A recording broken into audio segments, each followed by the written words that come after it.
Are you struggling for consistency in your sim racing? Does your iRating look like a roller coaster? If so, we have good news for you. The way to get more consistent is to first understand what you're doing differently than the professionals. And VRS is the answer. With our competitive subscription, you will have the telemetry, setups, tutorials, and everything else you need to fully analyze your driving. Our data packs and the ability to compare your driving with the best in the world will show you exactly where to adjust your inputs, change your driving line, and shave seconds off of your lap times. And our powerful and precise Direct Force Pro wheelbase and precision pedals are being used by some of the world's best drivers. All these champions agree that VRS hardware is not just the best on the market, it's also priced well below the competition. So if you're looking to upgrade to direct drive and the best pedals in sim racing, VRS is your answer. If you want to get better, get faster, and make it happen sooner rather than later, you owe it to yourself to find out why so many people are switching to VRS. You'll be so glad that you did. Visit www.virtualracingschool.com and learn why the best use VRS.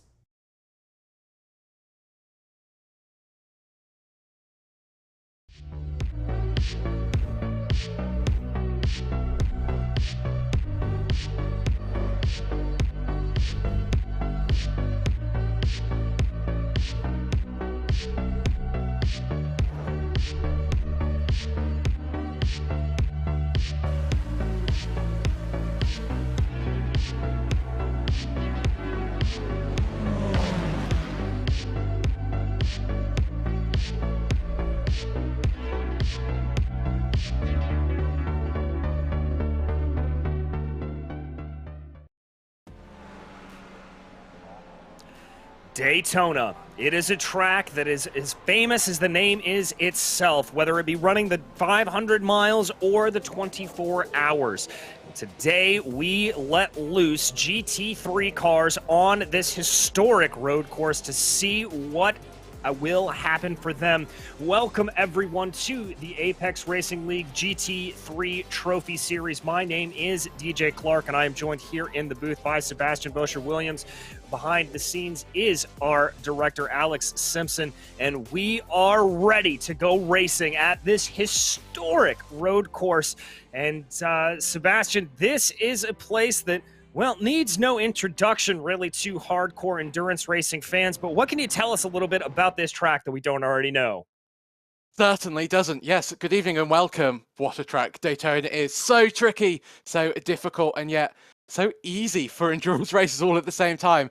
It's really one of those perfect packages for racing, and we're certainly going to see that tonight. Of course, the tricky turn one. So difficult to get the braking right. You're turning, you're going off the banking. You're going to see action through there, and it's a great overtaking opportunity. Then we move through to the International Horseshoe. Again, a great overtaking spot on this track. There is not many corners on this track that there isn't an overtaking opportunity at. And if any drivers can have a little bit of a go, these drivers certainly can. And then you have turn 6 and 7. On my track map, they are 2 corners, but as a driver, you feel them as 1 corner. That is the entrance onto the bus stop, onto the oval even, and it is so tricky. There's so much camber. You've got to onto the banking, especially see all the drivers navigating through that corner in this little camera angle. So difficult. You're going to see drivers make mistakes. The rear's going to go light, and it's very easy to loop the car.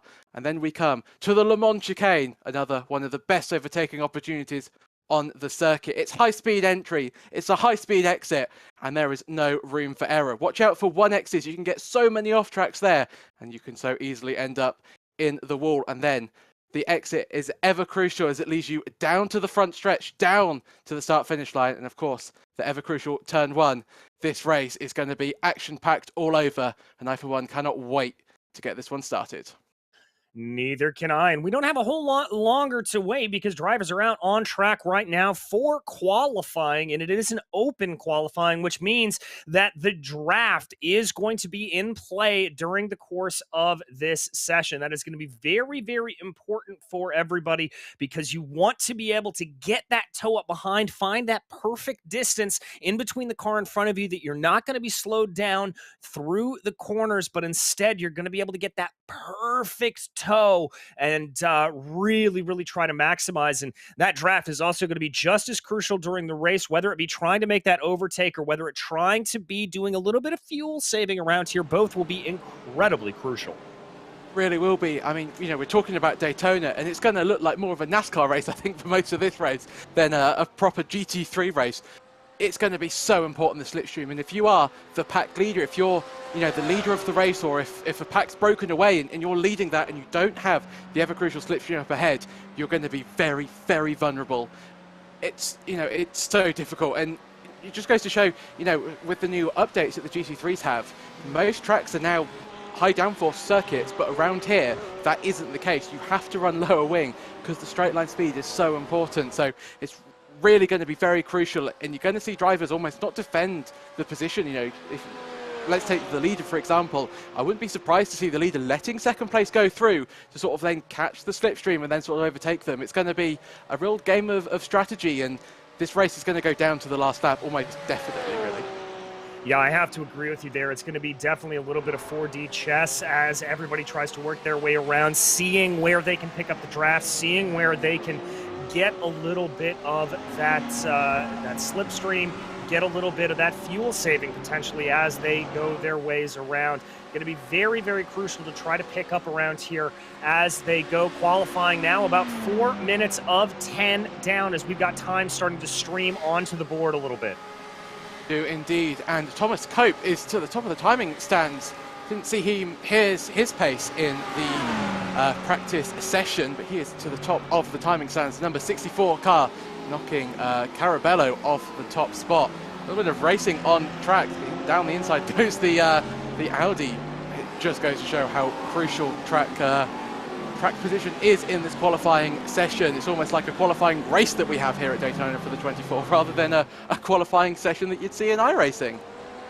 Yeah, indeed. Everybody trying to jockey themselves for position a little bit. As you said, Caraballo was fast there during the practice session, so a little surprising to see him down there. Paul Collinshaw and Tom Bingham, I'm seeing the leaders right now for your AM category. Henrik Lang able to put himself up with a very, very impressive P7 overall to be top of that Pro-Am chart. Daniel Marchand there in P9, only a spot behind him. Remember, this qualifying will be mixed up. You are allowed to race within different categories. And one of the names that we've seen quite often, Rudy Midcamp there, only good enough for fourth. He's going to be hoping to do a little bit better, I think, in that Porsche there to try to push himself forward on the charts. Yeah, and just to sort of add to that, the leader of the field is, I was actually going to say it's a Porsche, he's not, it's a Lamborghini, so disregard that point. But yeah, I think everybody will be really looking to improve, and I think it goes to show that, you know, if you're looking at Nijkamp in fourth, that is easily the difference between getting the slipstream and not getting the slipstream. So he might have put in the best infield section that he could possibly muster, but it's redundant because as soon as you get to the straight and you don't have that slipstream, it all goes away. So it's certainly, I really like the point that you made, it's 4D chess, as Lang goes up to third place, 2 tenths off our leader so far. And again, this is the track where qualifying isn't so important, and so if you struggle in qualifying, maybe your driving style doesn't suit qualifying, or maybe you don't get the lap together, the race will really open up for you. So it's not like more of like a street circuit where it really matters to qualify well. Here there's less pressure on the drivers, but I just can't get over the fact that this is looking more like a race, and a very good race at that, than a qualifying session. You are not wrong, in all of these different classes mixed up there together, making this exceptionally good. And yeah, you mentioned a little bit about the Porsche being up there, the Lamborghini having those cars. Currently right now it's Lamborghini, Audi, Porsche, BMW, making up your top 5 in that pro field right now. Porsche looking pretty strong here all the way around as we watch Henrik Lang, currently top of the Pro-Am category. He's in another one of those Porsches. The BMWs I would have expected them to be a little bit stronger here, but maybe a little bit better race pace, as we talked about, could be a little bit of difference there. And in terms of being able to stick up and in qualifying not being as important, the only thing that you really have to be careful about, though, is not losing the pack necessarily. You want to be able to keep yourself within about a second to a second and a half of the drivers in front of you. If you lose that slipstream, well, then it becomes a whole different kind of race. Really does, and it makes everything worse, right? You're going to have to push more, so you're going to have to use more tyres, you're going to have not the ability to fuel save. It's going to be huge, so you're right. It's going to be so crucial, and you might see drivers trying not fighting moves to keep within that. I love races like Daytona. There's so much strategy that goes into it. It really, really makes the racing, and these cars are great, and of course we've had the update, and this is one of the first times that drivers would have been around here with the new GT3 update. Of course, we had the iRacing Daytona 24 hours, which was a few months ago, but everything, the car has changed, setups have changed, all very different. As we see a driver in a Lamborghini, the 108 car, making a little bit of a mistake. That's Andrew Broome, and not his finest of moments. I think he was trying to pull over and just hit the grass. Very easy to do. I think I even did that in the Daytona 24 hours, so I know how it feels. Well, if you were able to get to that point, you certainly beat me, because I can't necessarily get through turn one without either spinning it or taking it slow as all get out. As we watch here, Thomas Cope, your current leader, he's going to come back out and try to put some more times down on the board in that Lamborghini. Till Beam behind him, Lucas Lang, Caraballo, and Heatcamp continue to make up your top five. I'm a little bit surprised down in the AM category. We've seen our own Andy Thompson normally put in some good times in that McLaren. He is not in the top five right now, but Tom Bingham, who has been one of the big stories in that AM category, only 100th of a second off of Paul Collinshaw. That's a very, very close race there. We'll have to see how that plays out over the course of the race. Now let's not forget about that Pro-Am category. Henrik Lang and Daniel Marchand leading the way. Some decent gaps there, about 0.3 of a second between them.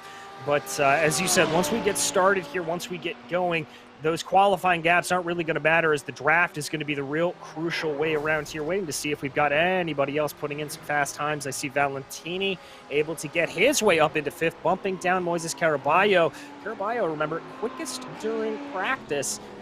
Looking like he was having a little bit of problem. Whoa, that's a great time from Jackie Loderman there, and he is going to be able to bump his way up into P3 in the pros.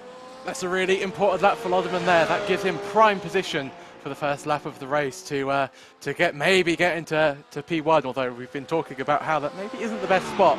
The third place is definitely one of the best places you can start at this Daytona circuit. And this is Loterman that we're watching at the moment, coming down the back straight into the bus stop. Such a tricky braking zone. And actually, they've updated the track quite recently and made it harder to spot the braking zone. A lot of drivers use a little sign on the right-hand side, or is he just decide? I think he might have got an off track there, so decides better of it, parks the car.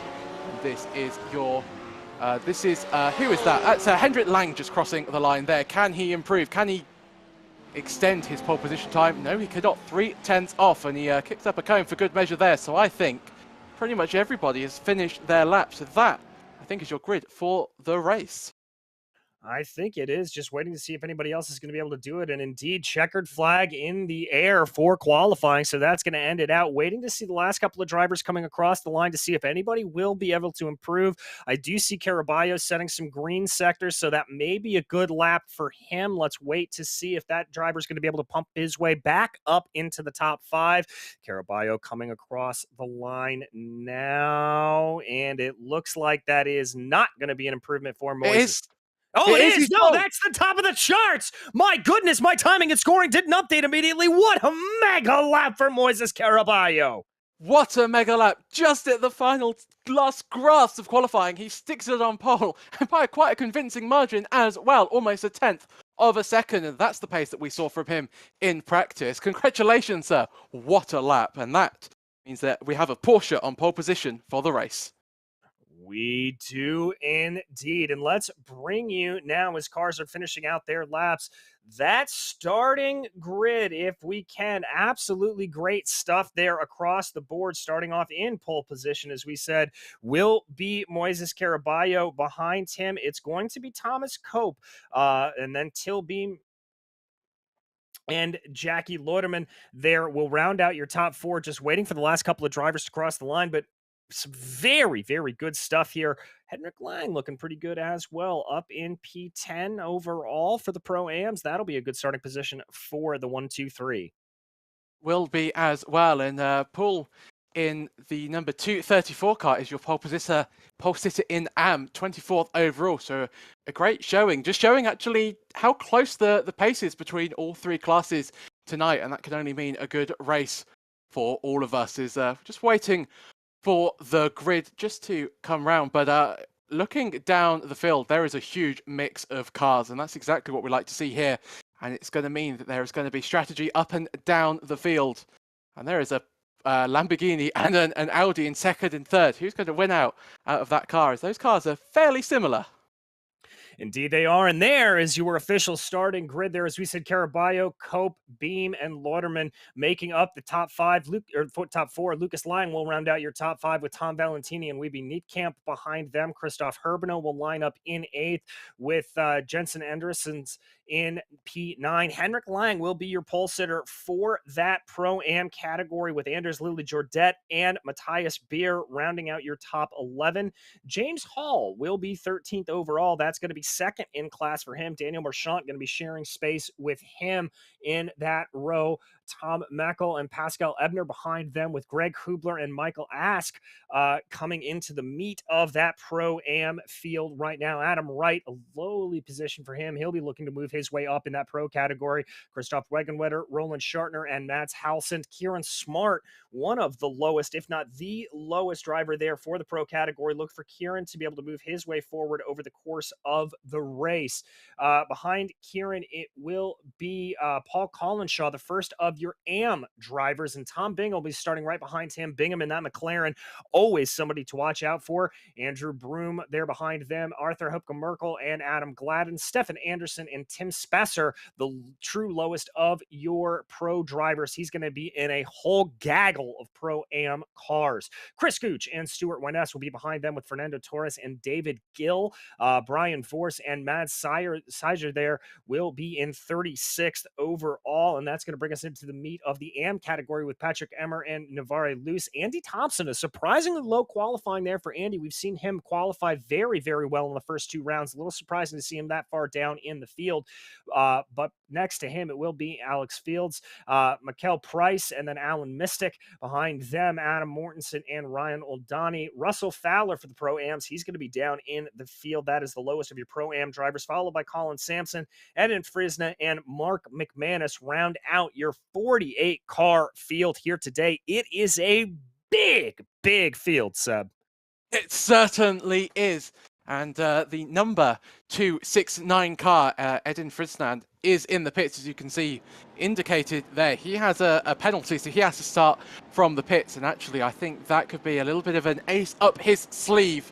If there's any carnage into turn 1, he could just cruise through and pick up all those positions. So watch out for him as we get the race underway. It's going to be mad. It's going to be crazy. And I think it's one to watch until the very, very end of the race.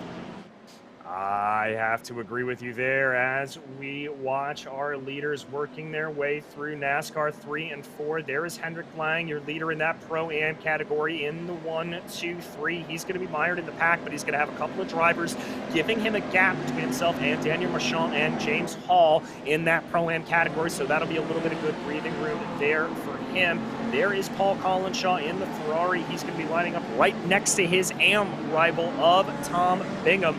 As we work our way now onto the front stretch, the pace car scuffles off into the pits, waiting for the green here for Moises Caraballo. And there goes the green. We are racing in Daytona. It's a good jump there from Moises. He's got about 3 or 4 car lengths of an advantage as they dive down into turn 1, the first heavy braking zone. Everybody trying to filter in behind him right now. Everybody onto the binders, trying to see what there is. That Audi of Tilbeam trying to look a little bit aggressive there on Cope as they are able to go single file, though, going down into the first area. We go down into the International Horseshoe now. Everybody's still single file. Looks like a little bit of side-by-side there between Lunderman and Lucas Lang, but everybody able to filter themselves out, and I'm not seeing any real incidents from this GT Trophy field thus far. Oh, somebody around in the back.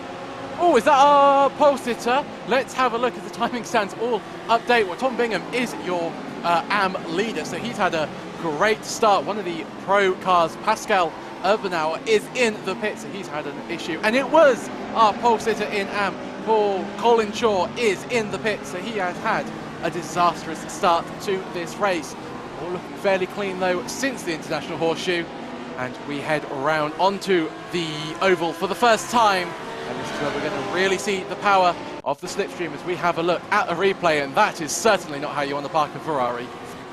No, it is not. Last time I checked, you want to try to maximize the contact patches on those tires, and that is not the way to do it. As we check back in on your leader here, Moises Caraballo, bad exit out of Le Mans there. That's going to open up the door for Cope, and that's going to force Caraballo up onto the high line. These cars don't really have the NASCAR ability to run 2-3 wide around here, so if you get up into that high line, oh, Till Beam not liking that move as Caraballo cuts down in front of him. Almost contact there for Caraballo from Till Beam. I thought they were going to be around, and it would have been an airplane accident if those had actually connected. So really millimeter driving. Caraballo dives to the inside, but that's put him on the back foot. Till Beam's going to try and go all the way around the outside of turn 1. Can he do it? Not quite, but right behind him, Lotterman wants in. This is pure pack racing. If you fail to make the move on the guy ahead, the guy behind is going to be down the inside, trying to get that position from you. Oh, and we have multiple cars off in the background there at the International Horseshoe. Carnage on the opening few laps of this race. We do indeed hope that they're going to be able to calm themselves down here a little bit later on as we watch right now Hendrik Lang, who has seen that gap that he had with a couple of the pro drivers around him evaporate. That is James Hall directly behind him and Daniel Marchand. Let's go back and check out the replay here of that carnage going down into the International Horseshoe. Oh, and that's just too late under the brakes. That was, I think, the 21 BMW. Tom Valentini rather got mixed up in that. I think those drivers just maybe not taking into consideration cold tyres, cold brakes, and that is, that's the number 21 car of Dimkamp. So that's huge for him. Wouldn't it be expecting him to make such a, dare I say it, a rookie mistake as braking a little bit late? And Thomas Cope has not had the best infield section. He is down in 4th place. But Till Beam looking ever quick. He wants his first place from Caraballo even, and I think he's going to have it. Look at just the advantage that the slipstream can have around this track. Yeah, indeed it does. And now here comes the real question for Till Beam. Does he want to attack, or does he want to do a little bit of fuel saving here? Remember, fuel cells slightly limited, so they will have to take a pit stop guaranteed over the course of this race. Looks like Beam is relatively content to stay behind. He's going to poke his nose to the outside. No, he's going to go for the move a little bit later on the brakes. Not able to get the move done down into turn 1. Thought about maybe going for a crossover there, but he's got to check in his rearview mirrors as Jackie Loiterman there. Very close to him in that blue Porsche. But not, oh, and that is Caraballo around. That is a self-spin from your leader. Absolute disaster. The International Horseshoe claims another victim. We've had a victim every single lap, and this victim was your race leader. Till Beam is now in the prime position. Actually, I think who is in the prime position is Jackie Lotterman in 2nd place. He, all of a sudden, has a very vulnerable Audi up ahead of him, and Lotterman has all of the slipstream in the world, and even a little bit of a gap to the Lamborghini behind. We have a look at the replay, and this is a simple case of a little bit of grass, and around she goes. A disaster for your pole sitter. Oh man, it's so hard when you make a mistake like that, just seeing all the cars just go past you. It's oh man, and this is going to be really crucial for Till Beam now in the number 99 Audi. Will he defend from this? Will he defend his position from Lotterman, or will he feel the need just to tuck in behind Lotterman and gain that ever crucial slipstream and fuel saving? Well, I think a lot of that is going to depend on how they get the jump there out of Le Mans. And it looks like both drivers able to get him pretty well. Loiterman there trying to close in behind a little bit, seeing what he can do. You can see that overspeed as courtesy of the draft. Not going to make it easy as Till Beam. He's going to stick and hug that yellow line. Very close in between the two. We've had a big kerfluffle there in the back, though. Have indeed. There's been some big action going on. Till Beam, though, has lost his first position. Right on with the back of Jackie Lotterman into turn 1. That was a good move by the Porsche driver to take the lead of the race. We'll be able to keep it, only time will tell. Hendrik Lang, though, we haven't spoken much about him. He is still the leader in Pro-Am with James Hall right behind him. There is action up and down the timing screens at the moment. It's hard to pick out where anything is happening because it's all just absolute craziness out there. You've got to hope that these drivers at some point start to calm down and start thinking about the long game, but it certainly doesn't seem like many of them are at the moment. Well, it can be so hard when you are racing this close and that close to one another that you try to think about the long game, and if there's a car in front of you, it's like dangling a carrot on a stick for these drivers. They just go into full attack mode. Waterman here, though, with that move, looks like he's going to be able to try to pull out the advantage. Thomas Cope's got to be a little bit worried here. He is 1.1 seconds, almost 1.2 behind Till Beam, and he needs to close that gap down, try to hustle that up. He does not want to lose out on that draft, or that will be a breakaway pack here for these top two. I think it will be. Thomas Cope did struggle on the opening few laps. I think he made a little bit of a mistake in the infield section on lap 2. And I think he might have either lost a little bit of confidence or maybe picked up a little bit of damage. I don't know, but his pace certainly isn't there. He was 3/10 slower than this man that you see on your screen, Jackie Lotterman, on the last lap. And I think that's going to be even a larger gap on this lap, as this is Till Beam almost pushing the Porsche. It is like NASCAR. We've got bump drafting in GT3s. Not normally a phrase you would expect to hear, but yeah, near bump drafting there between Lauderman and Till Beam as they now work their way through the first corner. It looks like Thomas Cope continuing to lose out time there. Good little battles in the back here. This is that battle for P1 in the Pro-Am category. Hendrik Lang, James Hall, and Daniel Merchant all duking it out here a little bit. They are. Crucially, though, for Hall, Merchant is about 2 seconds behind them.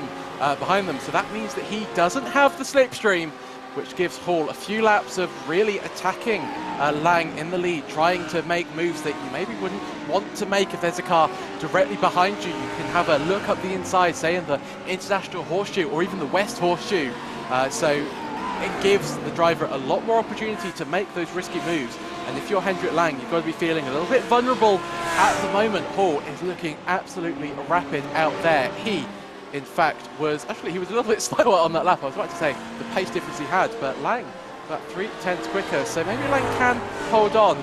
But this is Tom Bingham, who looks like he's lost the lead in AM to Anderson. So Anderson, after starting with that 3rd in class, he is up to 1st, doing an absolute stellar job. And we are seeing Porsches being very quick in this race so far. Yeah, we certainly are, and that is the AM Porsche of Anderson trying to challenge Greg Hubler in the BMW. That is a Pro-Am car right there, and he is all over the back of it. He wants to be able to put that car in between himself and Tom Bingham as much as possible, but it looks like that fighting compromised his entry and exit through the bus stop a little bit, and so that is not good for him at all, as now they work their way through NASCAR 4, trying to see if there's anything to be had as they come around. Not sure. Jumping up in the order, we've got a little bit of battle going on here. Synchronized spinning from the 2 BMWs there, and the bigger gain out of that was your pole sitter Caraballo, as we've still got 2 cars trying to do a little bit of pedestrian reversing. Oh, and there's contact between the number 114 and the number... Didn't quite catch the Ferrari involved in that. Oh, Daniel Merchant, don't do that. Thankfully, he's reversed off the track, but drama at turn 1. And that is, I think, the case in point of how not to rejoin the track at turn 1. Oh my God, I mean, I don't think we've had a break in the commentary box here, and we're 10 minutes into this race already. Exactly, and that's just the way things go. We focus here on Hendrik Lang. Now that Merchant has been removed from that battle for the Pro-Am category, he still has James Hall in the Lamborghini trying to close in behind. We ride on board with Hall right now as he tries to close in on that 123 machine. And he's got Moises Caraballo coming up behind him. It's a gap of about 4.5 seconds, but I would be a little bit worried about that. We know the pace that Caraballo has. We certainly do. He pulled out that stunning lap in qualifying right at the end. And there wasn't any damage from that spin, so Caraballo still in a great position for some really good points here tonight. But hopefully now everybody can calm down a little bit. The gaps are extending just that little bit more now, and it allows the drivers to play the long game. And can Paul make his... Thomas Cope goes ahead of Adrianson there, so Thomas back up into 4th place, and there is all action in the top 3 as we head into turn 1 once again. And that is Christoph Herbeno starting to assert some dominance there, trying to get his way up forward. He has had enough waiting behind Thomas Cope. And remember, we had talked about how Cope was losing touch with the leaders there. That gap has ballooned up to about 3.5 or 3.25 seconds there. And so Herbeno now has had enough waiting around. He wants to try to go chase down the leaders here a little bit, try to chase down Tilbeam and Jackie Loiterman. Looks like his teammate Jensen Andrensons, there we go, is trying to get by him as well. He is in Matthias Baer almost was pushed onto the grass on the exit of turn 2. Almost had a colossal accident. Goes to show how much these drivers are racing and really defending from their positions. But crucially for Herbenauer, he has extended an 8/10 gap in one infield section. Highly impressive. I think Thomas Cope really struggling at the moment. And somebody who is not struggling is this man, Jackie Lotterman. And is that gap correct? Is Tilbeam 3 seconds behind him? Well, it clearly is, as we can see. There you go. There is your number 99 Audi Tilbeam. He has had, I think, a pretty challenging infield section, because this is a prime position for Lotterman now. He's got nobody ahead of him to worry about, and he certainly doesn't have anybody behind him to worry about at the moment. Your race leader in a great position as we head into minute 12 of this race. Yeah, indeed. I think there was a problem for Beam coming through 6 and 7 potentially, and that has allowed for Christoph Herbeno now to pull up behind in the draft. Thomas Cope, though, able to catch up there in that NASCAR 3 and 4 section. You can see those dual Lamborghinis there really close behind your former leader, Till Beam, as he struggles a little bit. Watching that Audi here to see if there's any signs. We've got a little bit of side-by-side here in the back. That's Wiebe Nietkamp trying to get by Tom Mackel there, seeing what he can do. Ferrari looking pretty strong. I would expect that BMW to be pretty quick in a straight line. But the Ferrari, as we always talk about, a good all-around machine. It certainly is, especially since we've got the new Evo version of the car. It just feels just that little bit better, that little bit tighter, a little bit more enjoyable to drive. But the Ferrari does struggle at the end of the races. It uses its tyres just that little bit more. But it is certainly a great car to have. In fact, all of these cars are so closely matched these days, it just provides so much good racing. But yeah, Nietkamp really struggling in 11th place at the moment, 14 seconds off the leader. Just goes to show what can happen if you get involved in earlier incidents, as we saw him get involved in that incident at an International Horseshoe on lap 2. And this is Stefan Andersson, who has lost out to Tom Bingham. So what has happened? There's a change of lead in your AM category. Andersson losing that place to Bingham, and that McLaren proving very strong at the moment as we head through NASCAR turn 2 down towards the bus stop. You can get the better braking, and that McLaren is quick, but it is still very tricky to drive. It is very difficult to control under braking. Bingham absolutely mastering, taming the beast off the McLaren as he gets all very crossed up on the exit of the Le Mans chicane and almost has an accident, but that's given him a great run on Roland Schkarter up ahead, the number 120 Porsche. They're going to go side by side through NASCAR 4. Yes, they are, and that's going to be Bingham trying to look to the outside here. That's going to be a longer braking zone, but you can carry momentum coming through turn 1. Remember, these drivers are allowed to fight with each other within different classes. Bingham looks at the crossover there, but good defense from Schartner. Oh, but he runs it a little bit wide. That's going to open up the door here for Tom Bingham. Close between the two, almost banging doors. Looks like behind. That's Stefan Andersson trying to also steal that position away. Bingham still doesn't have it quite yet. He's going to continue on. They're going to be side by side. I think Bingham's going to try to slot back into line here before they get to the kink. Or is he? He's going to continue to be aggressive. Bingham does not want to let that position go, and it pays off as he's able to move up.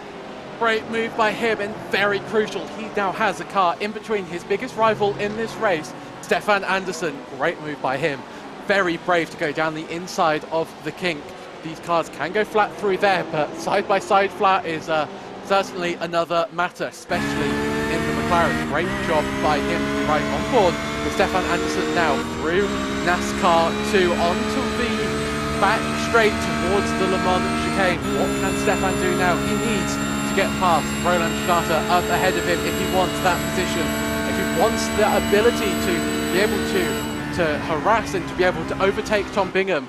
He is much quicker on the entry. Let's see, can he carry that speed throughout? You know what? I think he has. That was a nice exit from him. And now we head to the ever-crucial turn 1. We saw Roland struggling with the braking zone of turn 1. He went in too deep, which gave Bingham the cutback into the international horseshoe. But we see the same thing happening. And so it's now almost a 1.2 second gap between Bingham and Anderson, as there is more racing side by side out of turn 1.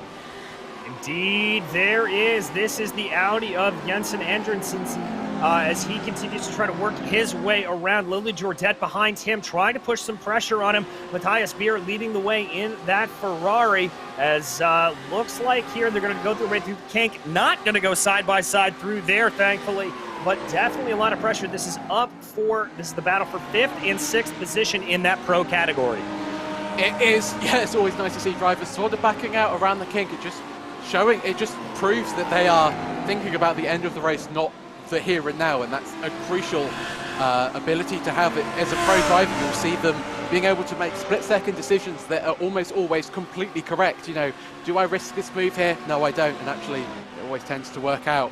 As we have a look at Herbenauer now, challenging Till Beam, your former race leader, and right behind him, Thomas Cope. They are almost 3 wide as we head into the Le Mans chicane.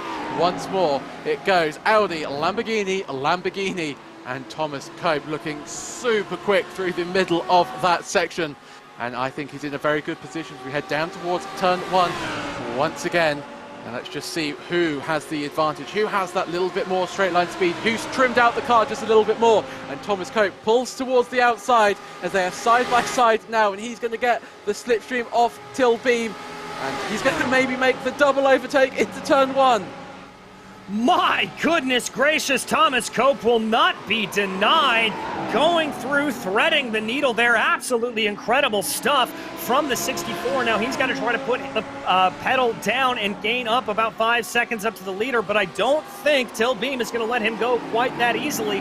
That Audi trying to keep in nice and close behind. Behind him, Christoph Herbenau in that Delta Sport UK machine, still just trying to hold on there as much as he can, letting everything come to him, but they've got to be a little bit careful. Matthias Beer, only about 1.2 seconds in that battle that we were watching with Adriansons and Lily Jordet as well. They're starting to close in as a result of this squabbling, so they've got to be a little bit careful and not put too much on that.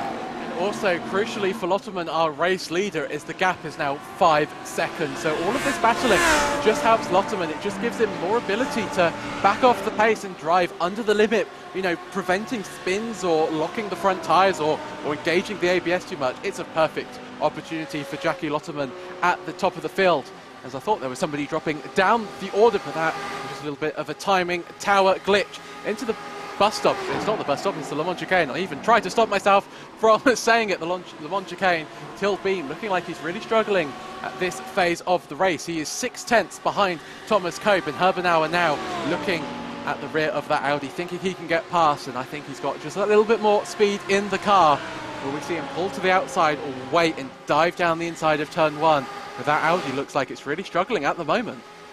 Yeah, it certainly does, and that Audi not exactly known for having the greatest straight line speed, so I'm not entirely surprised that it looks like it's losing out here. Is Herbenau going to have a move down into 1?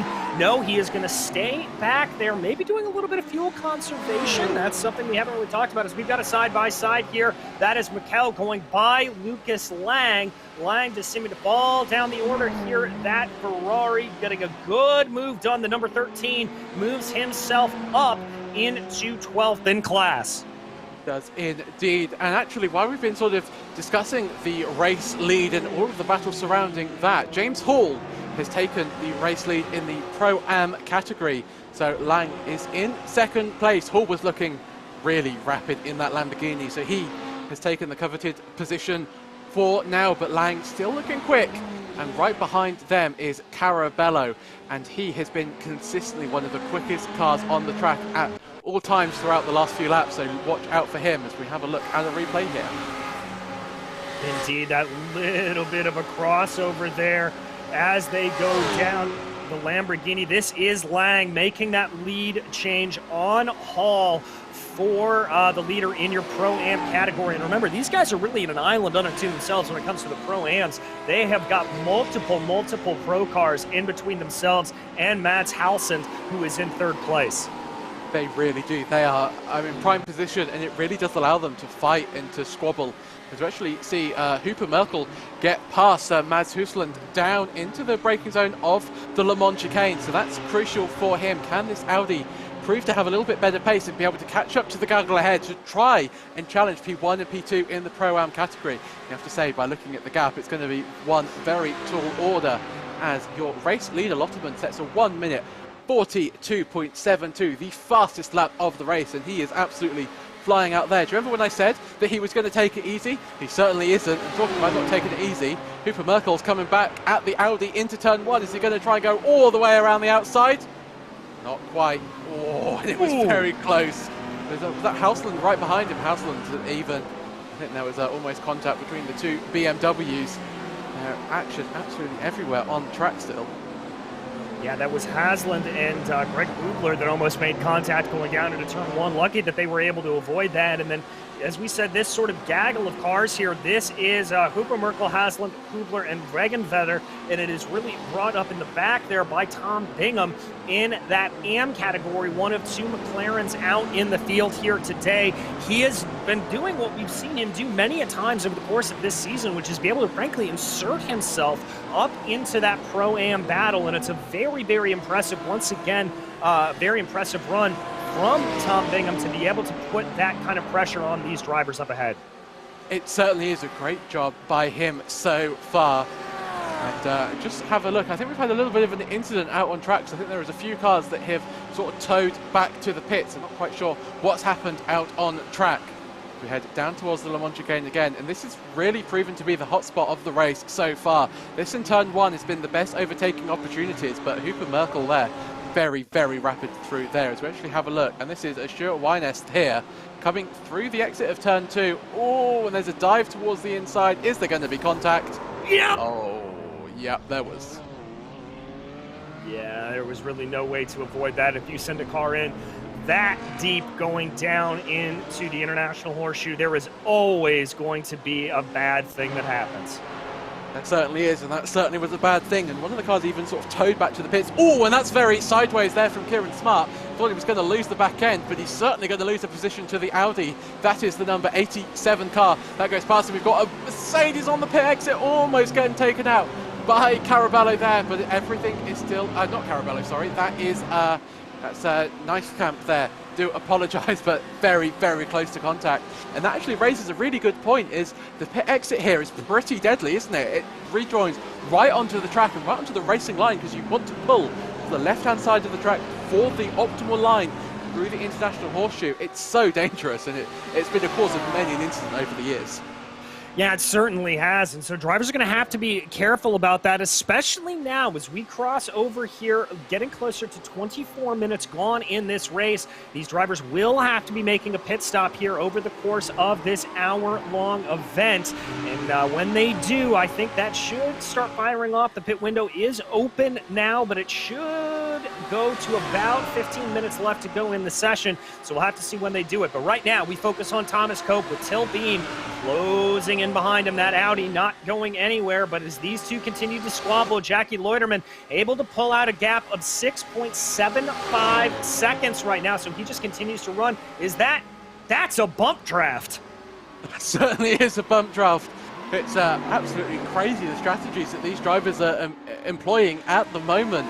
And yeah, I really think Till Beam really trying to use the slipstream to conserve fuel, and not happy with Thomas Cope's almost lack of straight line speed, at least when the Audi's in slipstream, so he's trying to bump him along just to go faster. And of course Till Beam is still under pressure from Herbenauer right behind him, so you know the great saying, you know, offense is the best defense, and I really think that's what's happening here, is they are both teetering on the edge of disaster by all going on the grass onto the braking zone of the West Horseshoe. These drivers are absolutely pushing the limits. And again, talking of pushing the limits, Jackie Lotterman, who was out in the lead by 7.5 seconds, at once again the fastest lap time on the last lap, 1 minute 42.57. So he is in the lead. He's got a sizable gap behind him, but he still feels the need to push every lap. And if that's not skill, I don't know what is. If I put myself in his shoes and what I would be doing. I think I'd be sort of thinking to myself, well, I'm really in the lead. What I'll do is I'll back off, and he certainly isn't doing that.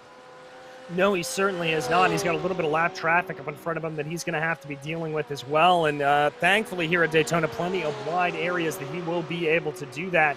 But yeah, he is the first driver to really get down into the meat of those mid-142s. The other closest time that I'm seeing on the board was set by Moises Caraballo, who put down a 142.66, so about a tenth faster than Caraballo. But he is going to keep going around here. I'm getting the sense that he just wants to push as hard as he can and try to build that gap. Obviously not worried about fuel conservation, just going for broke here. I think he is, and I think it's the best strategy to do. If you don't have the slipstream from the cars around you, you might as well use all the tyre available to you, all the pace that you can extract from the car, and sort of take the hit on having to add extra fuel in the car. And I mean, he's certainly got such a gap at the moment that even if he has to take, you know, 10 litres more, which will be an extreme amount, he'll easily be able to get out ahead. As we were talking about the fastest lap time, and Caraballo actually set a 1:42.400, so Caraballo really quick still. Disaster for him, and that is a very wide car, and that is one of the Pro-Am cars, is it? No, it's not. I think this is a battle between Bingham. Oh no, I think I'm getting my cars mixed up. That is Roland Schnatter again. He is trying to come back at Tom Bingham. Of course, these two were racing earlier on. They went side by side through the kink, and I think Roland's a little bit upset at Tom Bingham. And I know as a driver, you almost get really petty around sort of moves. If you think that a driver's been a little bit dirty to you or pulled a move that you didn't agree, you really have this like extra want to like go and overtake them, and you can almost like sometimes find a little bit of pace from yourself, as like you're using your anger as pace, and maybe that's what's happening now. I know that I've done that at times, but the flip side to that is if you start pushing too much, you end up in the wall and you have to go and explain to your team while you crashed when you were doing really well. Yeah, exactly. Really being a driver like that is all about controlling your emotions. That's one of the things that we talk about. You do not want to have your adrenaline pumping during the course of the race. You actually want to stay as calm, cool, and collected as humanly possible over the course of the race. And letting the adrenaline, letting your emotion come in is not going to help you in any way, shape, or form. Continue to watch Bingham here. He's now trying to close in on Christoph Wagenwetter, as he has been able to pull a gap of about a couple of cents there. As we've got Thomas Cope and Matthias Beer looks like coming down pit lane, so the pit stops have fired off. They have indeed. The first of the sort of the top runners to come into the pits, and let's see how long they are stationary. Every second feels like a minute for a racing driver. It is so long. Beer actually getting out ahead of Thomas Cope. As yes, he does. So Thomas Cope's taken more fuel there. 3 seconds, as you can see. So does Bear have the ability to fuel save more? Is he taking a gamble? Or is Thomas Cope playing it a little bit safer? Really interesting fuel strategies here. Matthias Bear looking in prime position at the moment. Does he have a safe rejoin? Almost. Gets a little bit squeezed by the BMW there. But he is back out onto the track, and watch out for pit stops and watch out for how much fuel people are taking on board, because that's really going to dictate how much they can push in the final half an hour of this race. Yeah, indeed it is. As we jump back up here to the battle for P1 in the Pro-Am category, this is your leader, James Hall. Hendrik Lang behind him. He's got a gap of about 0.6 of a second as Lang tries to close that down to the best of his abilities. The Voltronic driver there trying to push ahead a little bit here. This is Lamborghini versus Porsche, and as you said, that Porsche has looked to have a little bit of a straight line advantage. You talked about the BOP earlier on, Seb, and truthfully, that BOP really seems like it has hurt the Lamborghini the most. That was the car of choice last season. It looked to be very, very powerful. A little bit of added weight onto that car, and it seems to have brought it back down to earth. It certainly has, and I think all the drivers that have been driving the Lamborghini, having suddenly switched to the Porsche or any other car, will really struggle. The Lamborghini is quite unique in its driving style. It's mid-engined. Feels, I mean, I'm a huge fan of the Lamborghini. I really like the way it feels, but you know, if you jump in the Porsche, you really struggle. At least I did. So it's such an ability to adapt to different cars, and especially when the BOP changes like that, it can really affect you, because you gain such sort of the ability to sort of push in one car. As we are seeing Lily Jordet here, the number 96 car, really pressuring I think that is a lapped car. Is that up ahead? Or is that Caraballo there? I'm not quite sure who is ahead. It is Moises Caraballo up ahead, so something going on with him because he's been absolutely rapid and he has not had the pace on this lap. No, I actually think he was able to get by Louis Jordet there on that last lap, coming through the Western Horseshoe, believe it or not. So Caraballo doing a good job to recover here from what was a lackluster qualifying session. Now he's going to be the one leading this pack as they make their way out of Le Mans. Adrianson's the one up ahead of him in P4 right now, about 2 seconds up the road in an Audi, so we'll have to see if he can push here a little bit more.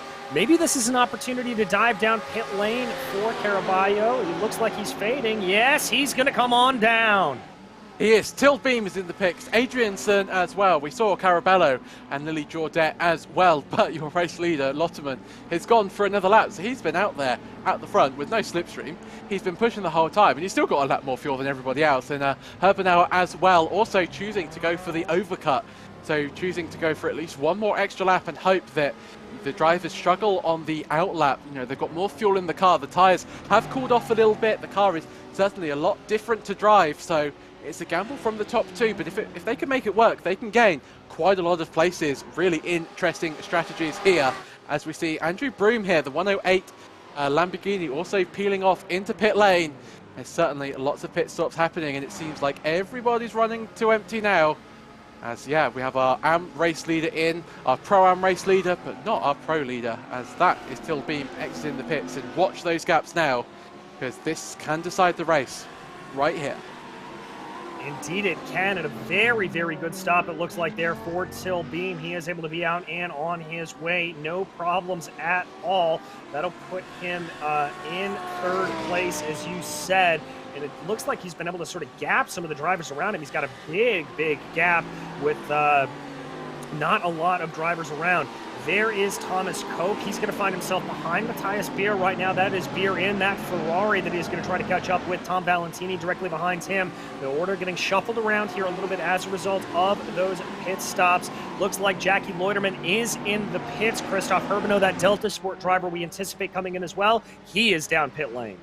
He is, and Andy Thompson says he's out on our timing screen, so I thought he was leading the race, but I think something's happened to Andy Thompson, one of the only two McLaren drivers, but we will watch the gap now. This is Tilbeam, the number 99 Audi coming through the Le Mans chicane, absolutely pushing to the most. You can see the car wobbling around, the tyres absolutely maxed out on their available grip.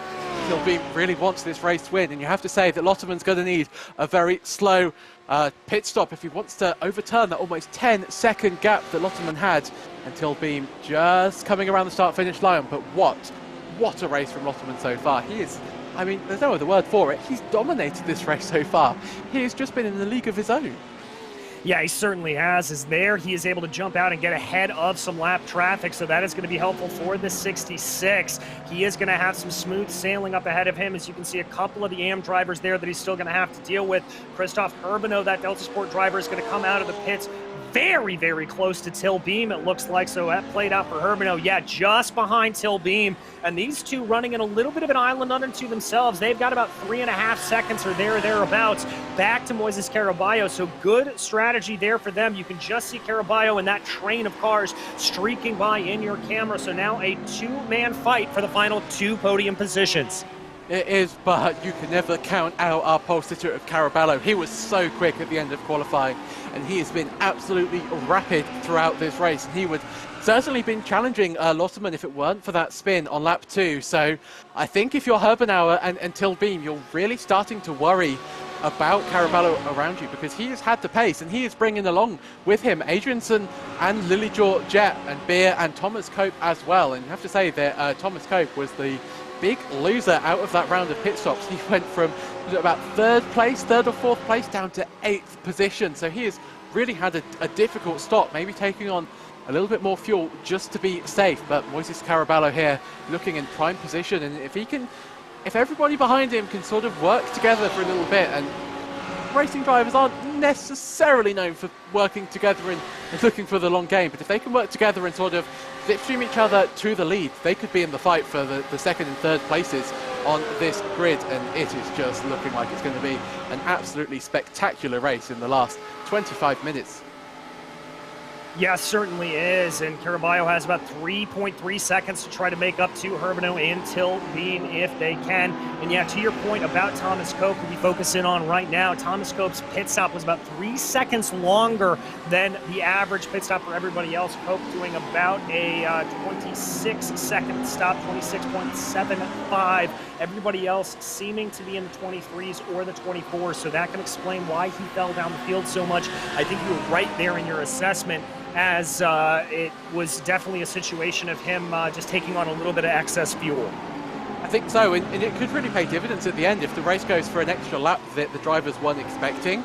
Having a little bit more fuel on board can really help, and you can even get into situations when the car suddenly feels really bad on low fuel. I've had it on many setups before that you actually don't want to finish the race on 0 litres of fuel. You want to finish it on around 5 or 10 just to make sure the handling stays consistent.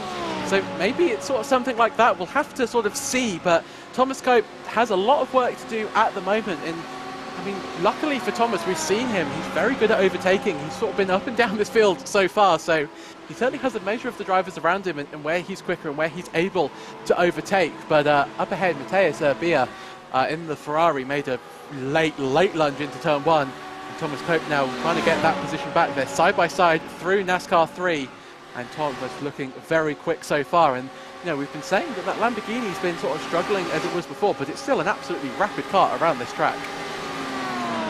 Indeed, as we are getting confirmation, by the way, as there you can see Thomas Cope being able to get that move done on Matthias Beer. Now he's going to have Lily Jourdet in his sights. Ooh, a little bit of a fight back there from Beer, but not able to do it. Getting confirmation on what happened to Andy Thompson, by the way. We saw him pop to the top of our timing tower. He missed his box and reversed down pit lane, and that's resulted in a disqualification. So that is what happened to Andy.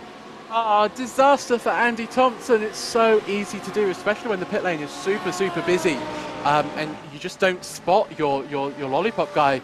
But disaster. I did that actually at the Sebring 12 hours, and yes, it's very embarrassing, and but I completely sympathise with him. It's very easily done, and that's the risk that you run in terms of if you don't have an extra lap of fuel, you can't just say, oh well, I'll sort of take the 20-second hit that it takes me to drive through the pit lane, and I'll drive around again, pull into the pits, and you know, at least I'm still in the race. If you don't have enough fuel to complete the lap, well, you don't have enough fuel to complete the lap, so you might as well almost gamble and sort of stick it in reverse and sort of the fingers crossed that the stewards are looking the other way. But they certainly weren't on this time. Is Kieran Smart here, the number 39 BMW, making his way up the field, done a great job. We were sort of noting as we ran through the grid that he was very low down in the pro category, but he's had a great start so far. He is up 10 places from where he started. He is very much under pressure even from Ninecamp right behind him into Le Mans, as Lotterman once again sets the fastest lap of the race. He is absolutely flying out there. Yeah, there is no back down at all in that 66 machine as we continue to focus on Kieran Smart in that Track Scotland car. Maybe a little bit of a bump draft there from Weeby Nitkamp as they work their way through NASCAR 3 and 4.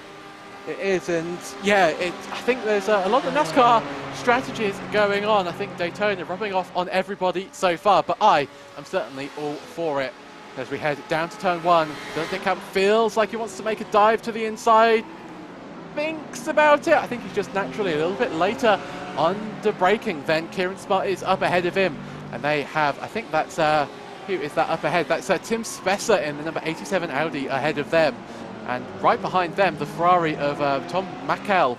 So this battle really heating up, and you wouldn't have thought it, but this is over 12th place overall, and 11th place in class. And James Hall has done an absolutely amazing job. He is 10th place.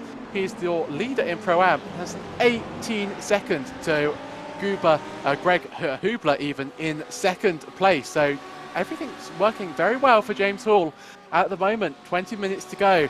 And if anybody on the track sort of feels like he can sort of just back off and sort of drive to the end, it's certainly Hall. I mean, 18 seconds of your nearest rival. I mean, that's such a nice feeling to have in the car.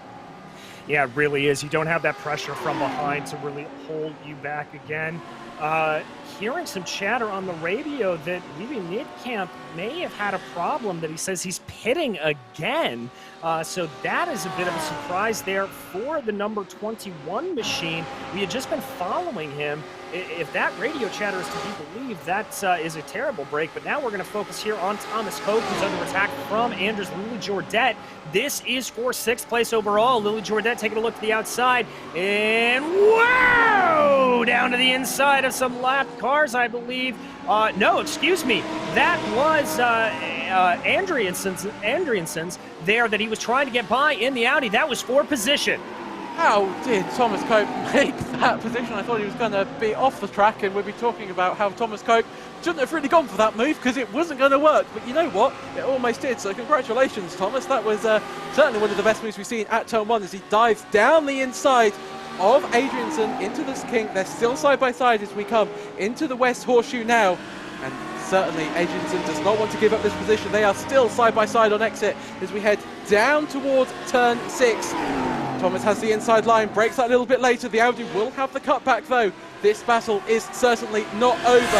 Right behind him, Lily Jordet is getting involved. Oh, and there's that Thomas Cope in the wall. I think it might have been. I think he may have brushed it very, very slightly. If he didn't, there was not even a papers width in between. I don't think he brushed it with the speed that he is carrying here. He's going to be able to get by Jensen there, no problem. And he's going to bring along with him Lily Jordet. If he can, Lily Jordet just able to slide that Audi in front of Jensen's 50 number machine. Talk about millimeters. That was so close to disaster on the entry to the Le Mans chicane. Everything ended well though, and actually, especially if you're Thomas Cope, you've got a nice little bubble to this gaggle behind. It's Audi, a Lamborghini, and there's a purple Ferrari right in the background just watching this battle, hoping that they continue to battle.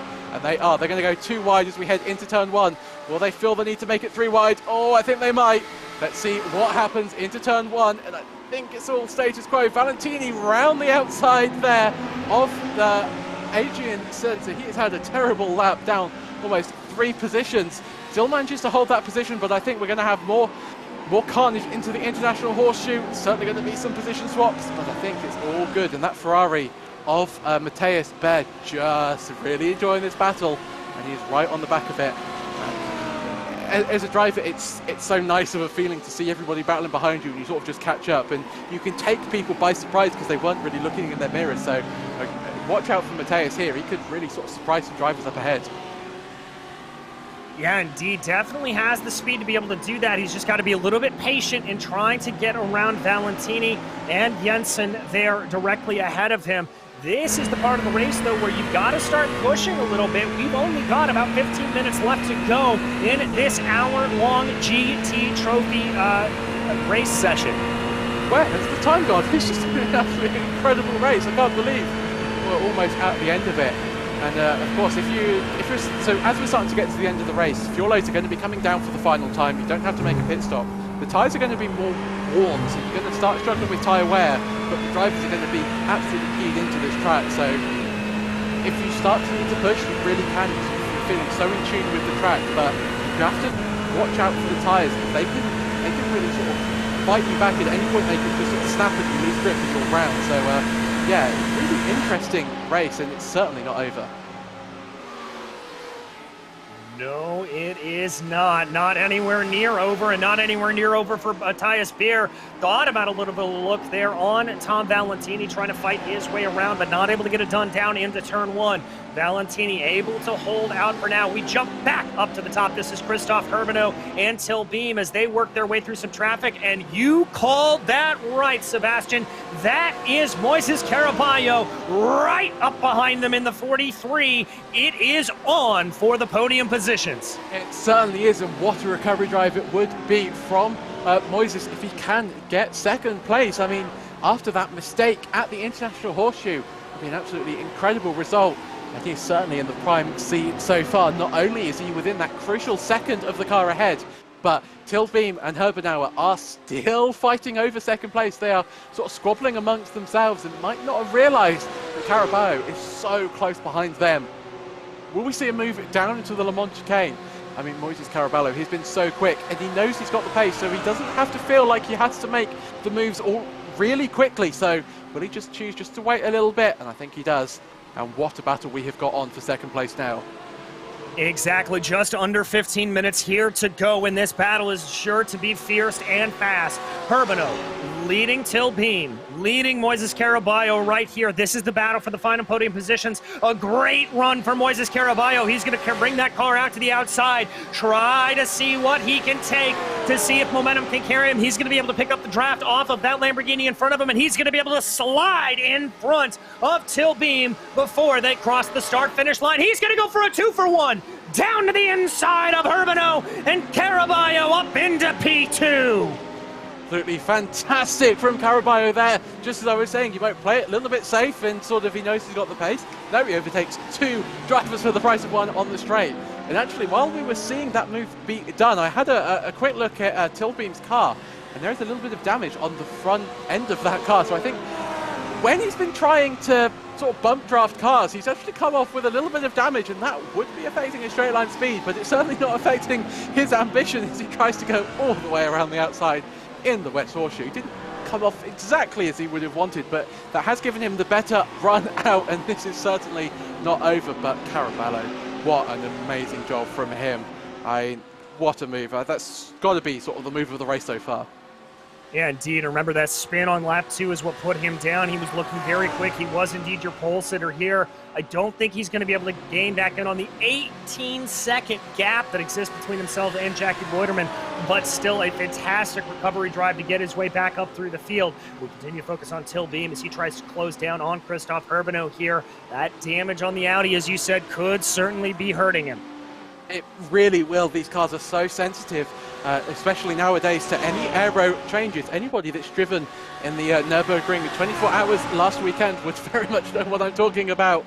So yes, it's certainly going to be hampering Tilbeam's pace, but can he still get past Herbino? He's still got around 30 minutes to try as we watch this battle between Thomas Cope, Louis Jourdet, Adrianson and Valentini as they are going 2 wide into turn 1.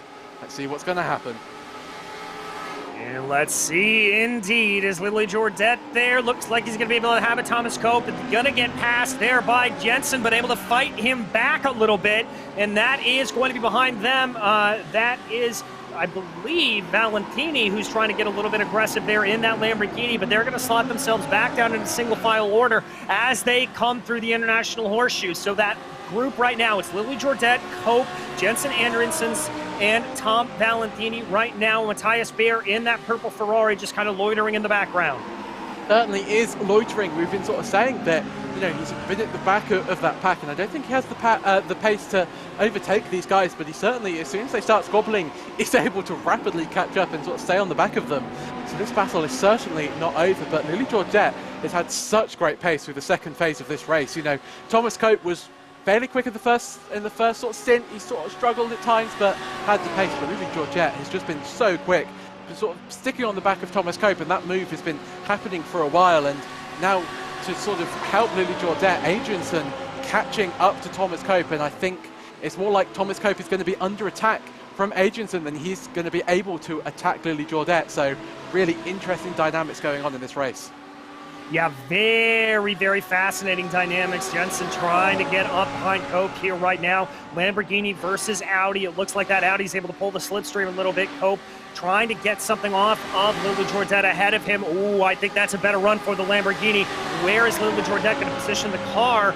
And is Cope going to try to pull out? No, he's going to try to, I think, give a little bit of a bump there. As they're behind, that goes Valentini around the outside of Jensen. He's going to try to go for it. Goes for a 1, goes for a 2, trying to see what he can get in that Lamborghini. It's not going to work out, and that is going to be Jensen trying to fight back on him. They're going to be side by side through 2.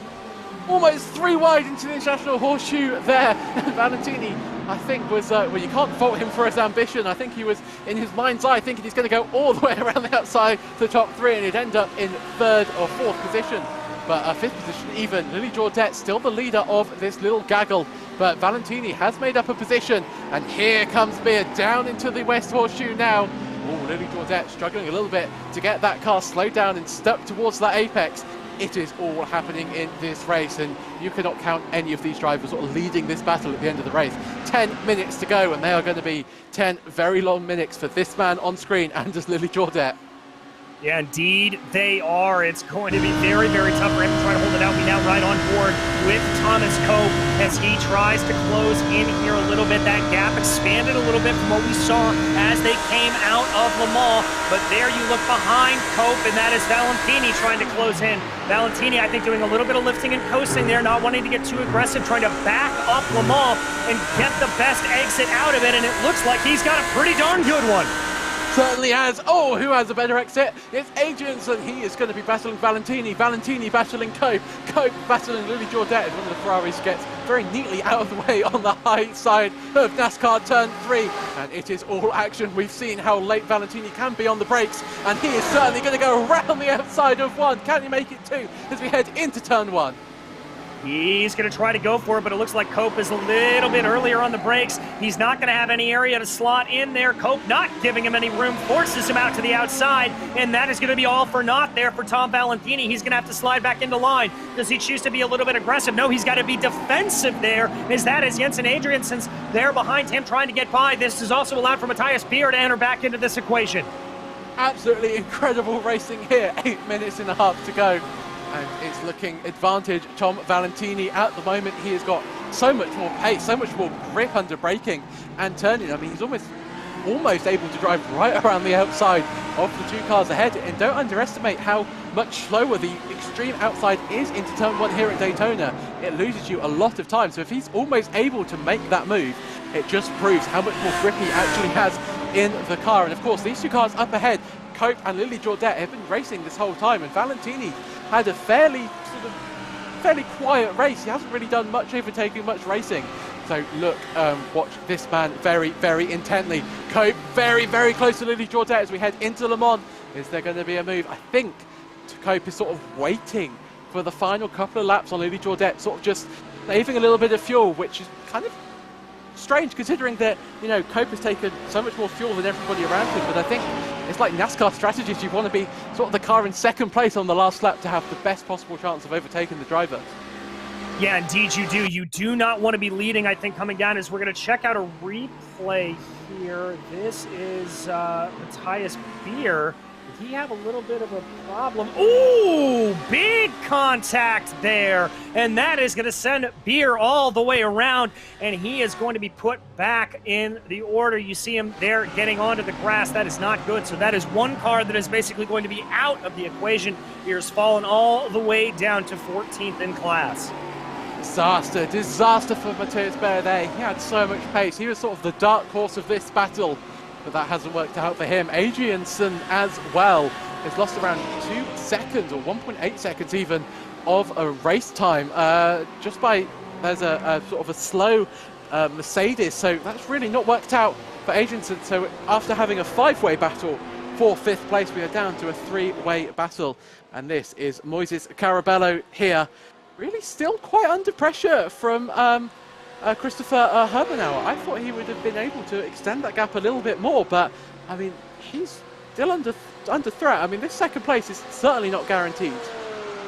No, it's not. He's only got about 0.5 of a second advantage over Herbenauer. There you can see that red Delta Sport Lamborghini in the rear picture. Herbenauer doing a great job to keep up the pressure here. And remember, this is the first time we've seen him in this GT series. He is a debutant here, and he is putting on one heck of a show. He certainly is. What an incredible debut from him.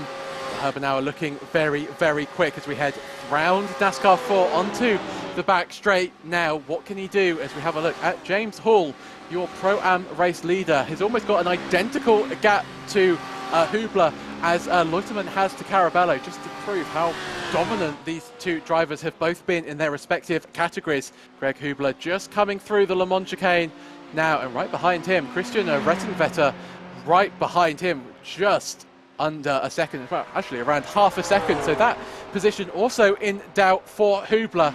And Tom Bingham, your race leader in AM, with a more modest gap of 3.7 seconds to Stefan Andersson, who you have to say has had a great race so far. Yeah, Anderson really putting on a good show there to be able to put his car in position where he is in that amateur category. Still under a little bit of an attack there from Mads Halsen behind less than a half a second, but that's not for position in class. That is just for position out on track. He has a truly massive advantage back to David Gill, who is third overall. He does indeed. Oh, and there's some contact here. That's Kieran Smart and one of the Mercedes there. And that looks like a lot of damage, and that looks like a car that's crabbing. Let's have a look at the replay. Oh, and that's a huge accident. That's Fernando Torres there in the number 124 Mercedes. And they must have had a coming together sooner than that. But let's have a look here and see what's happened. So this is the 39 track Scotland machine looking for that. Got out onto the grass, lost it, was trying to save it, and unfortunately nowhere for Kieran Smart to go. And that was netcode, I think, by Nidkamp there, the number 21 car. I think, well, at least on my screen, there was some sort of netcode incident that sort of pushed him wide. Disaster for the Mercedes and, of course, the other BMW that was involved in that, Kieran Smart. And I thought that car was crabbing, but he's managed to get mostly up to speed as we head back to our battle for fifth, sixth, and seventh. Indeed, Thomas Cope leading the way, Louis Jordet and Tom Valentini. Now this sort of three-car struggle as now Till Beam has been able to extend his gap to about 2.5 seconds up the road ahead. Thomas Cope working his way around, trying to see what there is to see. There you can see a little bit of lapped Porsche, lapped cars in front of him. No, excuse me, that is Till Beam directly in front of him. That is by mistake. So here they come. Under 5 minutes to go, looking at about 4 minutes and 20 seconds left in this race. It's starting to be now or never time for Anders Lilla-Jordet if he wants to try to take away a top 5 here. Certainly is, and I think that's why Cope is sort of struck now. He's been able to get past Lily Jordet, and Jordet now very much under pressure from Valentini right behind him. Is this Thomas Cope's chance just to sort of run away with that 5th position and leave Anders Lily Jordet to sort of fend off Valentini? Is this a masterstroke from Cope? Well, we'll only have a few more minutes to find out. Till Beam there dropped off the back of Herbenauer. Herbenauer still very close to Carabello, so watch out for the battle of between 2nd and 3rd, and for 5th, 6th and 7th. It is all to play for in the pro category, and that's not even to mention the battles in Pro-Am and Am. What an incredible race so far. Yeah, we've really been keeping our eyes focused here up on this pro category because it is just so absolutely electric up at the top of the charts. There is the gap that you can see between Caraballo and Herbenau. That's about 0.43 seconds as of right now, so not a whole lot of distance there in between. But with less than 2 minutes to go, I believe we are on the white flag lap here. We are indeed, so this is do or die time for everybody involved in these squabbles. And certainly if you're Herbenauer now, you want to get past that Porsche of Caraballo as we head into the International Horseshoe. Both get a good exit. Caraballo running so wide on the exit, trying to carry as much minimum speed through the apex as possible. Through the kink we go into the West Horseshoe now, and they are looking absolutely on par of pace. You can't put anything between these two. I'm going to be quite mean. Who do you think is going to come out on top with between those two? Oh, it's hard to tell in between the two. I think Caraballo probably has the speed, but Herbenau could make a good run to the line here. As we watch the 1-1-2, this is Mads Halsen, Roland Schartner closing in behind them. They're going to cross over the line with about 1:40 to go. Excuse me, it's the penultimate lap. I believe Jackie Lauderman will be coming to the white this time around. Okay, so it's not quite do or die time, but it's as close as ever. Yes, here is your race leader, Jackie Lotterman, just sort of lapping cars left, right and centre like it's no big deal as we head on to the final lap of the race. And now it is do or die time for everybody on board, and Lotterman has just been in a class of his own. I mean, I was sort of saying earlier on in the race that Caraballo, I think, was the closest driver on pace, but, you know, Caraballo has had clean edge, just like Lotterman, and still managed to gap Caraballo by 4 seconds. So, I mean, what a move, and well, what a great job. But what a move are we going to see here from Herbenauer as we head on to the final lap? Well, we'll have to see from Christoph. He looks to be a little bit later on the brakes there if he can go down into turn 1, trying to gain that back. The gap hovering just under 0.4 of a second. Caraballo doing his best to try to hold out, but Herbenau trying to apply as much pressure as possible. He is indeed a little bit wide there on the entry to the International Horseshoe, just showing how much that Lamborghini is pushing. It's the final lap. You don't care about your fuel usage anymore as long as you've got enough to finish it. You don't have to fuel save and you certainly don't have to conserve any of the tyres. It is just pushing the car to its absolute limit. So we head into the braking zone of the West Horseshoe once again.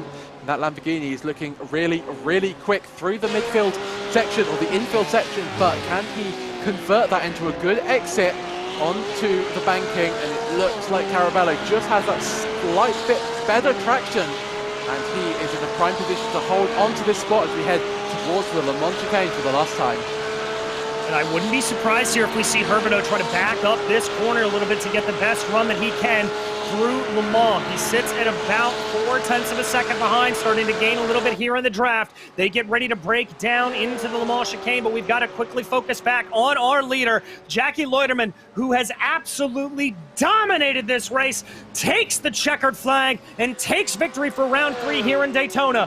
Back for P2, Herbino looks like he lost time coming through that final Le Mans chicane. I don't know if he's going to have enough to close in. The gap is over 0.5 of a second. Indeed, Moises Caraballo, after suffering that lap 2 spin, is going to be able to hold on to P2. He's going to cross the line. A big commotion. That's contact there. Oh my goodness. That was contact. And that is going to be Tail Beam that loses out. There's still more contact. They're spinning across the line. It's the NASCAR finish. We've got cars left, right and centre all off the track. Herbenauer takes 3rd. Thomas Cope takes 4th. Valentini takes 5th. And the big question, what happened to Till Beam? He was in a class of his own, and all of a sudden he is down the field, flashing his lights and out of the race. Tom Merkel comes across the line to secure, I think that was 13th place, but the battle for 2nd in Pro-Am is not over. They're going to go side by side to the line. We're going to need a camera to decide who takes 2nd place. Oh, by the most fraction of noses, that was Greg Hubler that was able to take it over Christoph Regenwetter, and there Tom Bingham comes across to secure yet another dominant victory there in that AM class. Stefan Anderson closer than we've really had seen anybody coming up behind him in P2. Roland Shatner now crossing the line as we jump back to P3 in AM. David Gill. Oh, we're going to have another photo finish. Let's see. I think the Audi's just got a little bit of a straight line speed advantage here. I think David Gill's just that a little bit too far back to make the move. He certainly is. Wow, what a race. What an absolutely incredible race. I'd love to get a replay of what actually happened to Till Beam on that final lap and how that sort of accident at the end happened, because I think I'm going to need about a week to recover from that final lap alone. I think I am too. Absolutely taken out of me. Some fantastic stuff as we have come to expect here in the GT Trophy Series. Wonderful, wonderful racing. Continuing to watch David Gill as he just pilots around on the slow lap and waiting for the last couple of drivers to cross over. Here is that replay with Cope and Beam and Valentini. Here's the bump. Oh, man. So something's clearly happened to Till Beam before that, because he was ahead of these two quite convincingly. And then Till Beam gets sort of hit by Valentini, and then Thomas Cope and Valentini sort of merged together on the tri-oval bit. And it's sort of one of those, it looks really stupid accidents, but they're all racing to get to the line as quickly as you can. And, oh, man. Yeah. Very interesting end to the end of the race, I think, is the only way I can put that without being slightly mean, I think. Yeah, indeed. A little bit of NASCAR, as you said, meeting GT3 racing. So a little bit surprising to see, but a fantastic result nonetheless. And let's bring you through that final finishing order here. As we said, it was Jackie Leuterman that was able to take victory. Moises Caraballo, Christoph Herbino, Thomas Cope, and Tom Valentini rounding out your top 5 for the pros. James Hall, Greg Hubler, Christoph Regenwetter, Mads Halsen, and Roland Shatner, the top 5 in the Pro-Ams. And then Tom Bingham, Stefan Anderson, Patrick Emmer, and Eden Friesna rounding out your top 5 in the AM category. But right now, we are lucky enough to be joined here in the booth by your winner for the pro category, Jackie Leuterman. Jackie, domination doesn't even begin to come close to describing that. Absolutely incredible stuff out there today.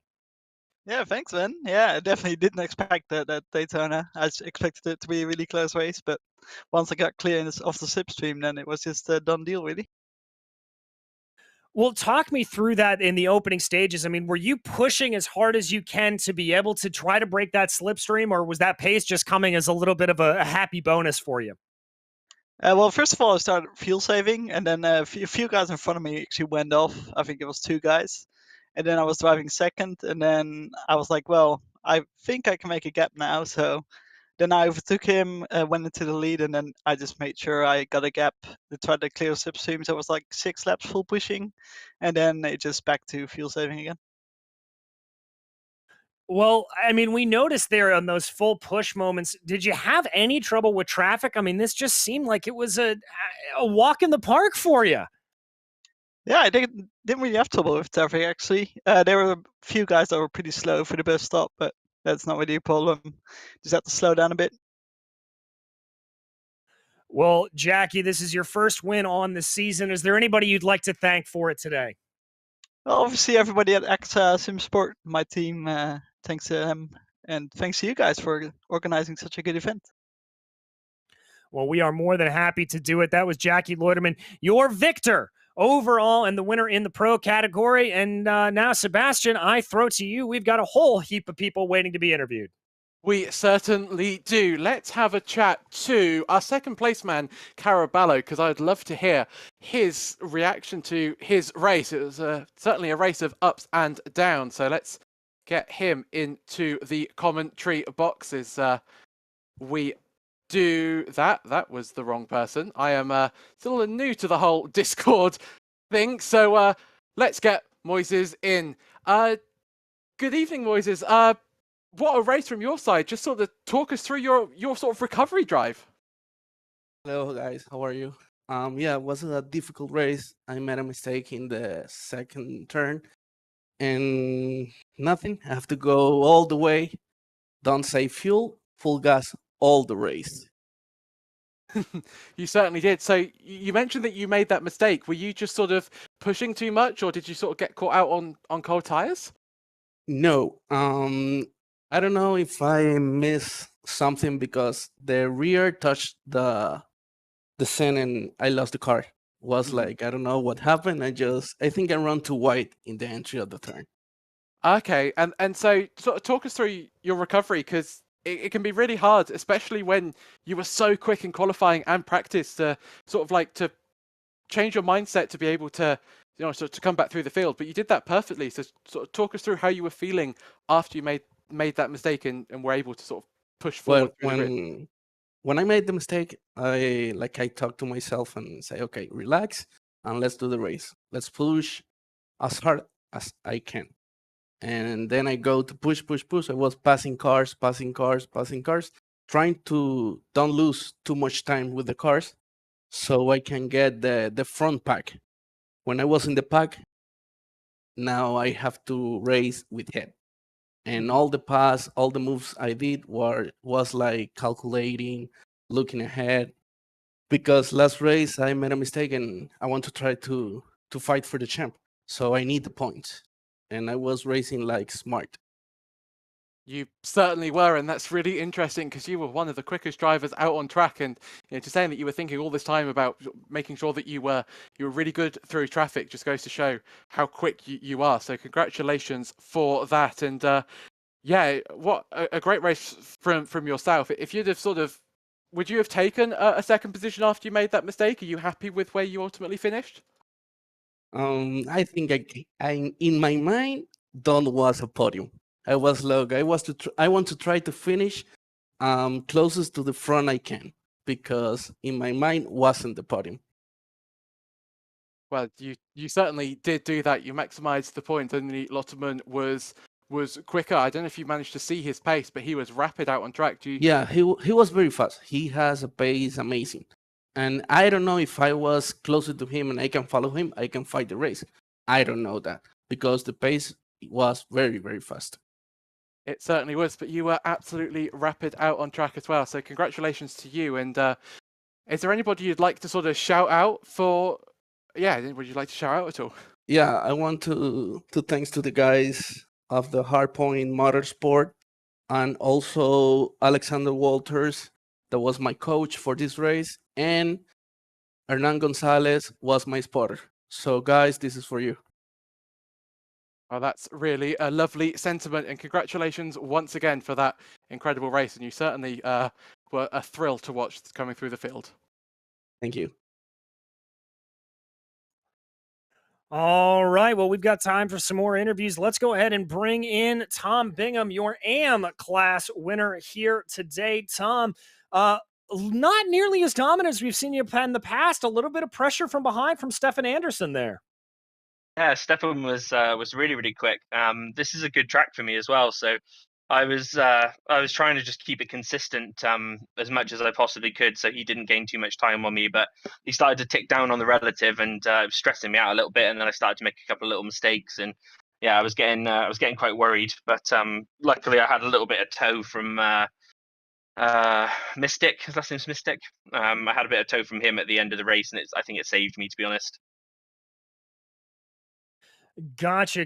Well, I mean, running around here, you looked like you were really starting to pressure some of those Pro-Am drivers up in front of you. You know, how much does that change your approach when you're coming up against drivers in a different class, or is it same race, different day? Yeah, sort of same race, different day. I feel really confident around this course. I've run the 24 hours twice around here, and I've run quite a few different cars, and I feel really confident into, say, like turn one and that sort of thing. And I just, if I got the tow coming out of bus stop down the long straight, there's no reason why I shouldn't have a go at them. I feel like I've got the pace to hang with them a bit, but as soon as the slipstream's broken there, they start to peel away from me because they do have a higher ability at the end of the day. But a normal day at the races, attack when you can. What's act with you can? I like it. And I have to ask you here, you have been really the dominant force in this AM category.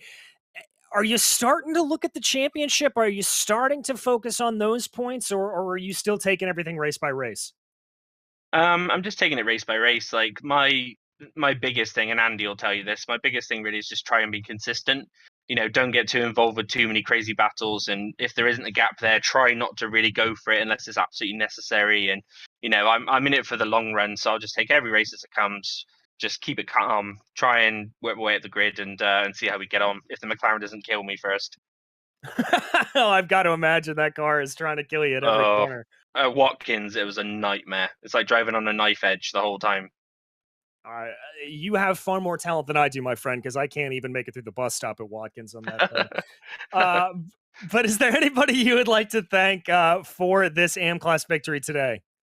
I'd like to thank all you guys at Apex for putting on the streams and all the league events. You guys do a fantastic job. And if anybody is watching that isn't part of Apex, then you should look to join.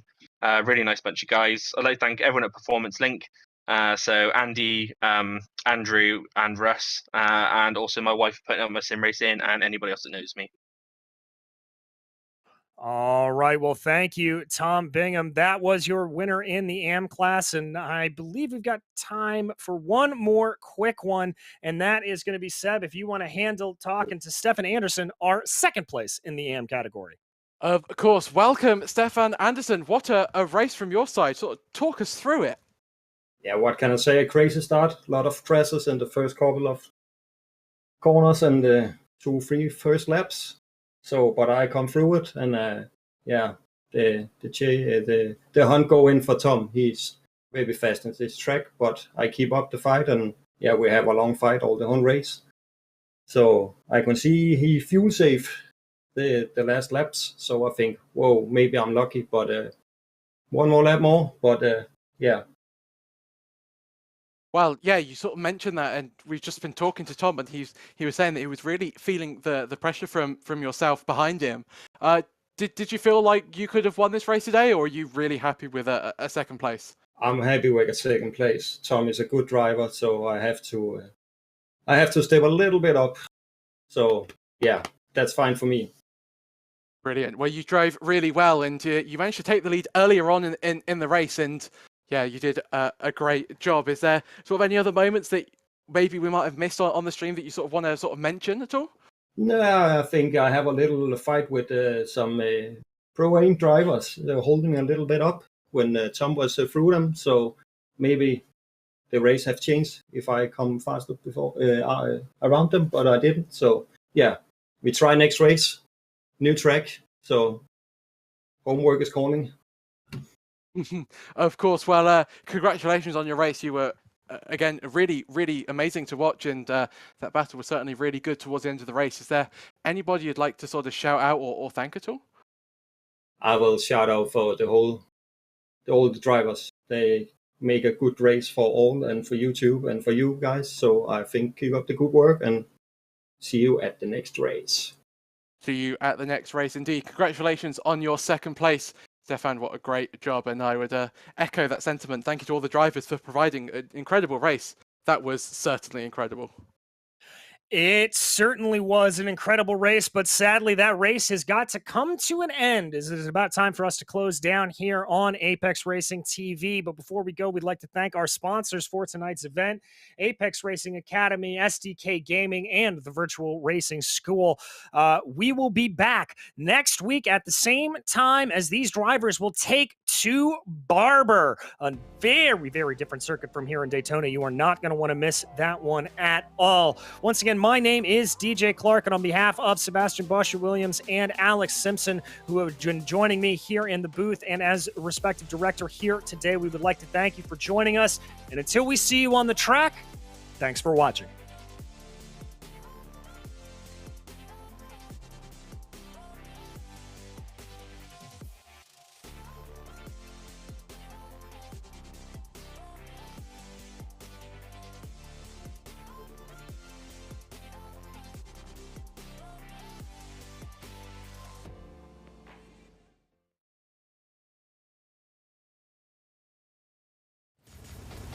Are you struggling for consistency in your sim racing? Does your iRating look like a roller coaster? If so, we have good news for you. The way to get more consistent is to first understand what you're doing differently than the professionals. And VRS is the answer. With our competitive subscription, you will have the telemetry, setups, tutorials, and everything else you need to fully analyze your driving. Our data packs and the ability to compare your driving with the best in the world will show you exactly where to adjust your inputs, change your driving line, and shave seconds off of your lap times. And our powerful and precise Direct Force Pro wheelbase and precision pedals are being used by some of the world's best drivers. All these champions agree that VRS hardware is not just the best on the market, it's also priced well below the competition. So if you're looking to upgrade to direct drive and the best pedals in sim racing, VRS is your answer. If you want to get better, get faster,